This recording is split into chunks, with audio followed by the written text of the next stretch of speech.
hear the fish. Date Sunday, 15th of December 2024. Venue Aztec Acom, Stadium Road, Port Harcourt. Red carpet is by 5 p.m. and event proper is by 7 p.m. The gate is free. Say you did want me.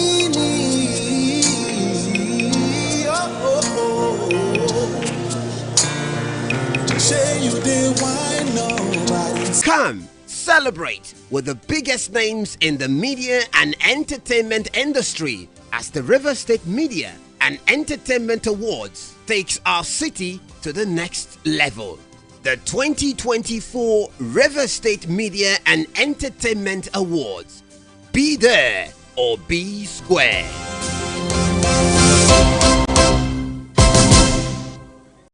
From lives across the ocean.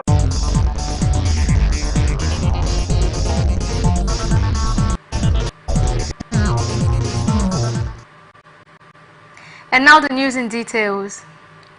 New associates held a one-day public lecture in honor of the FCT Minister Barrister Yeso Ezenwo-Wike, CON GSSRS, topic pragmatic strides of a visionary leader and contemporary issues of society and the unveiling of footprints of the minister. Our correspondent Johnson Wally completes the report.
State Criminal Investigation Department of the River State Police Command has arraigned one Mewe Nnamdi James, 38 years old, and Ekele Okoroba, 40 years old, before a magistrate court in Port Harcourt, presided over by Senior Magistrate Wabia C. Akani Esquire, on the 2-count charges bordering on false information to the police on the murder of Godtime Innocent, a motorcycle rider, on November 17, 2024 in Ahuda, Midtown.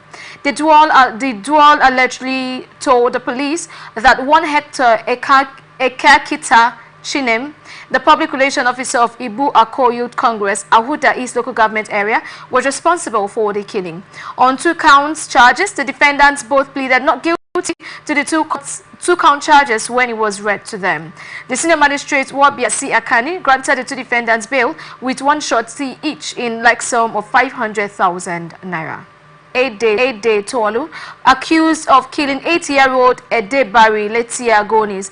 Ede Tol is facing a 4-count charge, including sexual abuse, child exploitation, unlawful sexual relations and with a minor, and the murder of Letia Gonis. According to the charges, Ede Tol allegedly had carnal knowledge of the minor during the church vigil in Bori, Kana local government area of River State. The accused has pleaded not guilty to the allegations and remains in remand custody pending the outcome of his trial. During the court session, the trial judge, Justice Margaret Opara, informed counsels for both parties that the judgment would be delivered on Tuesday, December 17, 2024. People's Democratic Party governorship candidate in the 2024 election, Asue Ighodalo, has threatened to sue the state chairman of the All Progressive Congress, Jared Tenebe, over alleged defamation.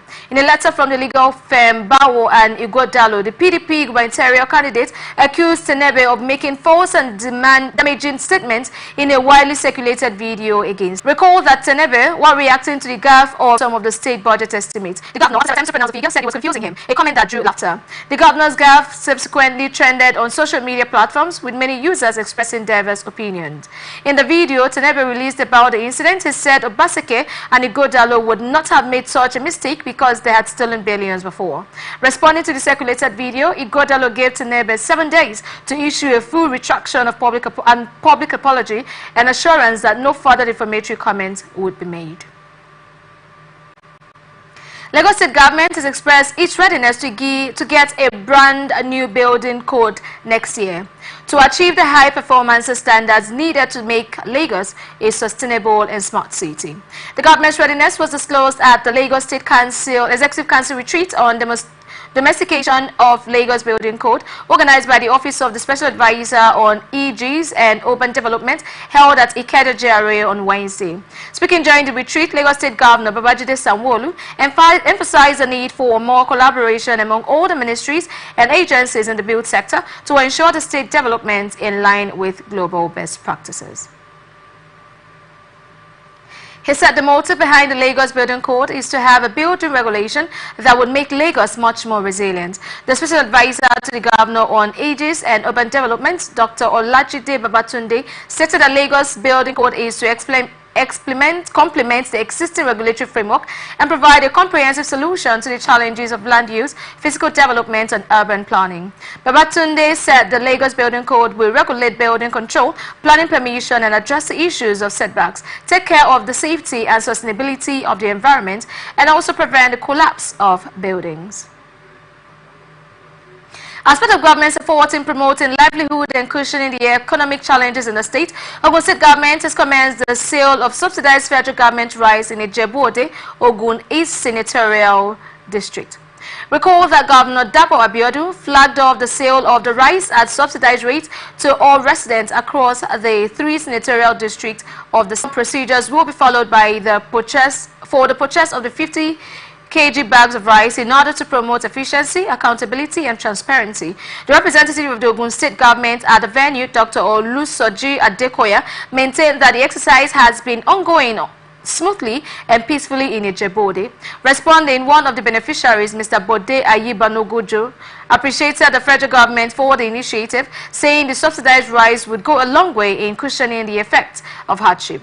He called on government at all levels to continue to roll out more initiatives that would ameliorate the socio-economic challenges in the country. Ebonyi State Governor Francis Wifuru has announced a Christmas bonus of 150,000 naira for each state worker. This was confirmed in Facebook post by the Chief Press Secretary of the Governor, Monday Uzo. He said the workers will be receiving the bonus before 1 p.m. on Tuesday, December 17, 2024. This demonstrates Governor Wifuru's commitment to workers' welfare, especially considering the previous year's bonus of 100,000 naira. Meanwhile, the state government has commenced full implementation of the new Minimum Wage Act, exceeding the 70,000 naira with additional 5,000 naira for Ebonyi workers, as it reiterates its consistency in improving workers' welfare.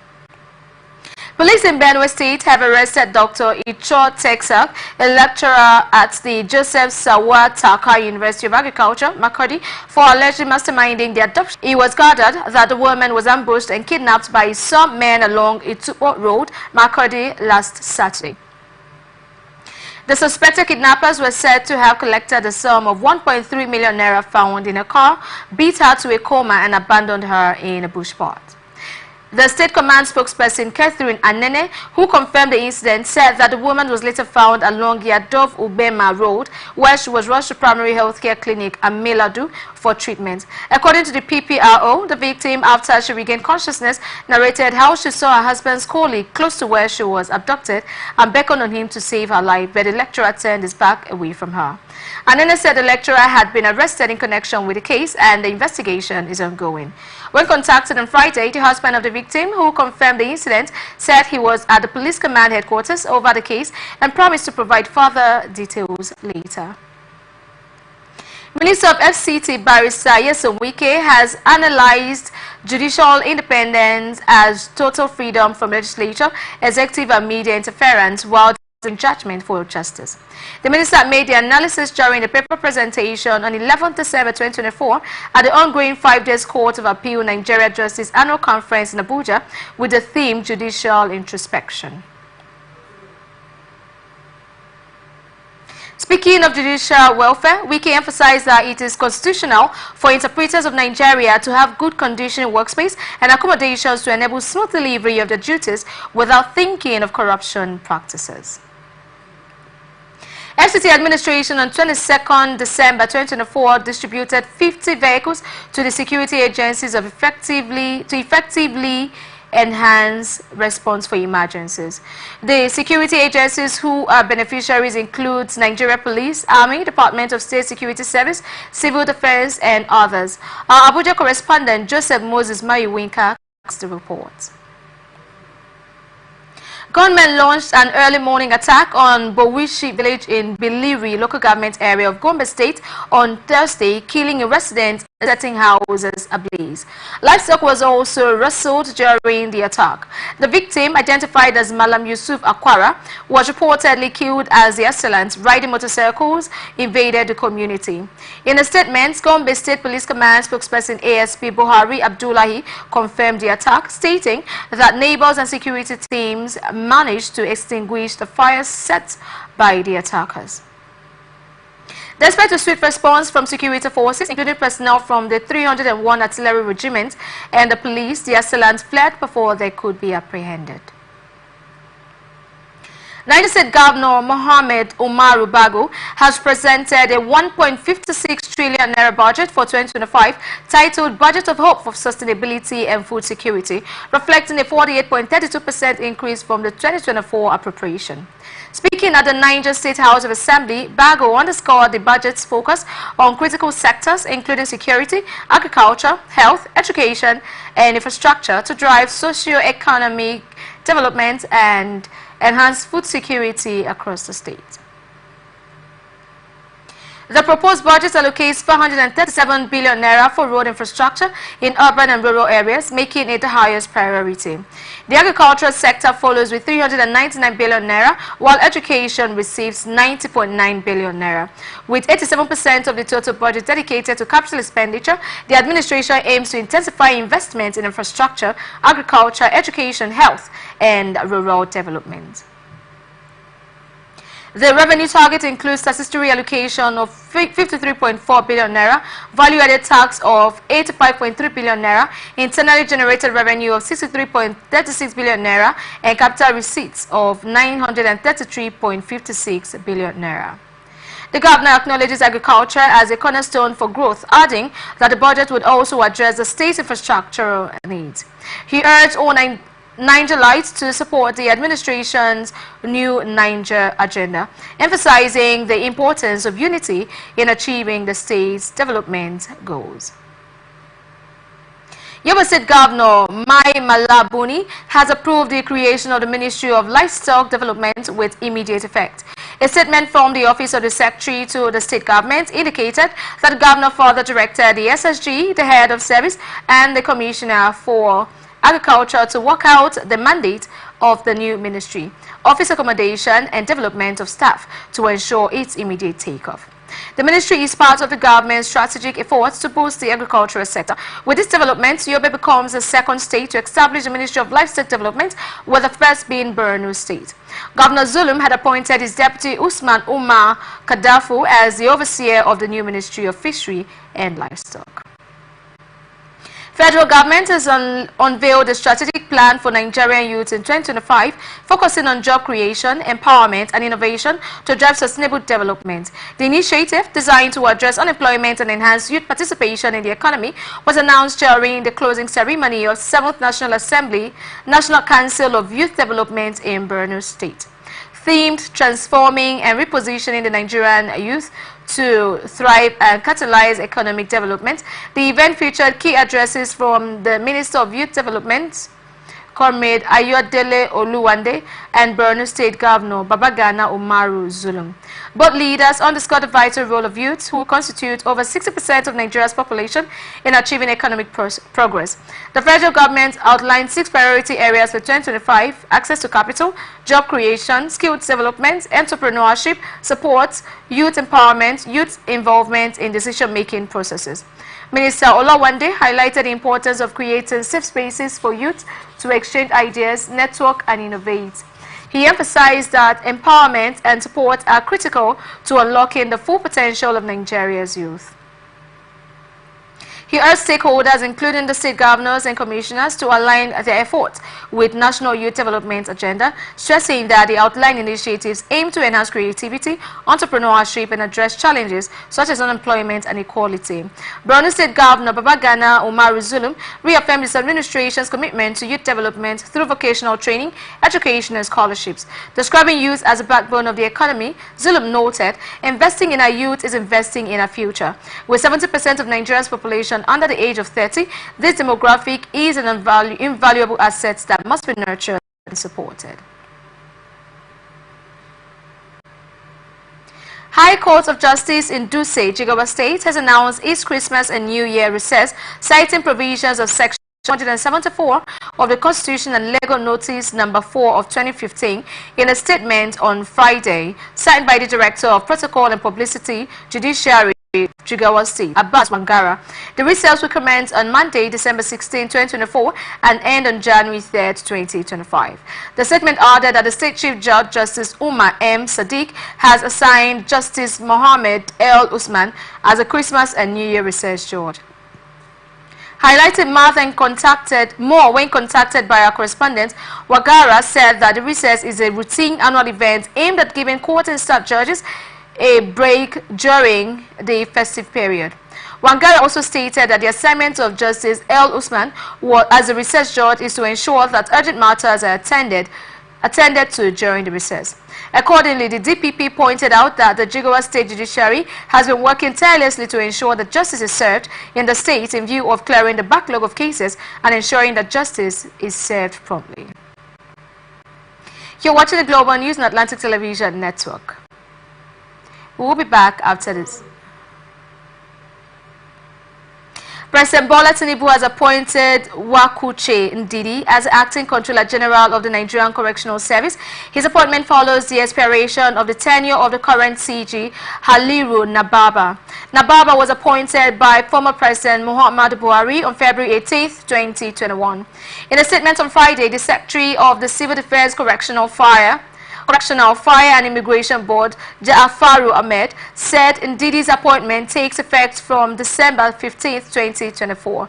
Wakuche, born on November 26, 1966, hails from Uguta in Imo State. Until his appointment, he was the Deputy Controller General in charge of the Training and Staff Development Directorate. He is a fellow of the prestigious National Institute for Policy and Strategic Studies and holds the national honor of members of the Federal Republic. The President further enjoined him to bring his wealth of experience to bear in his new capacity.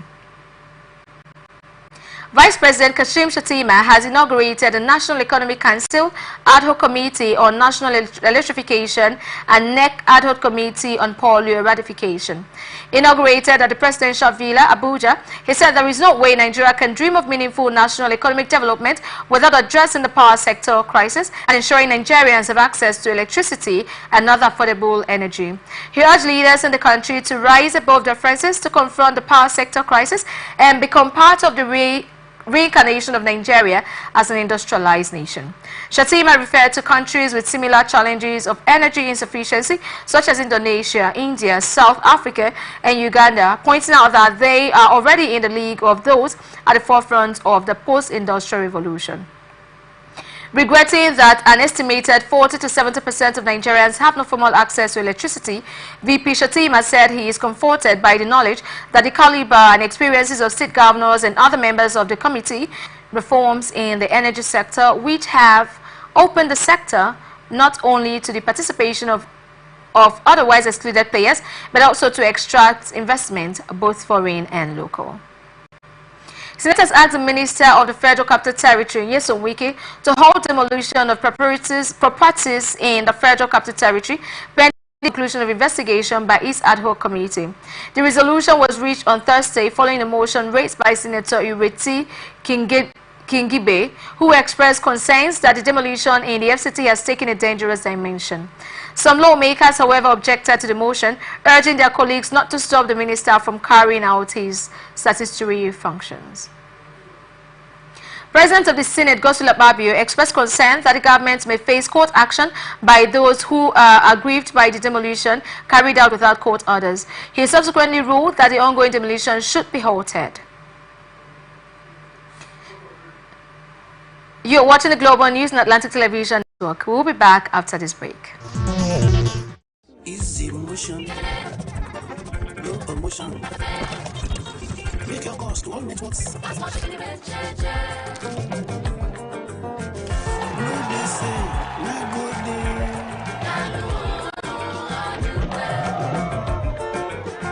Better days, better service, better network. Easy motion, no emotion. Make your calls to all networks. No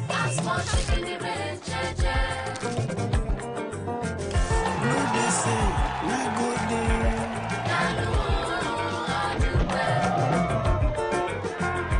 days, better service, better network.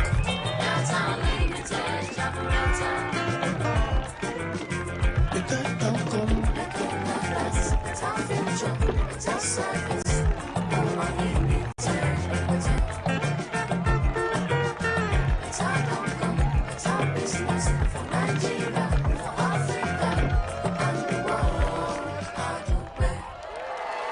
Better.com, wishing you a Merry Christmas, Nigeria. Glow. The biggest media and entertainment award ceremony in Rivers State in 2024 is upon us.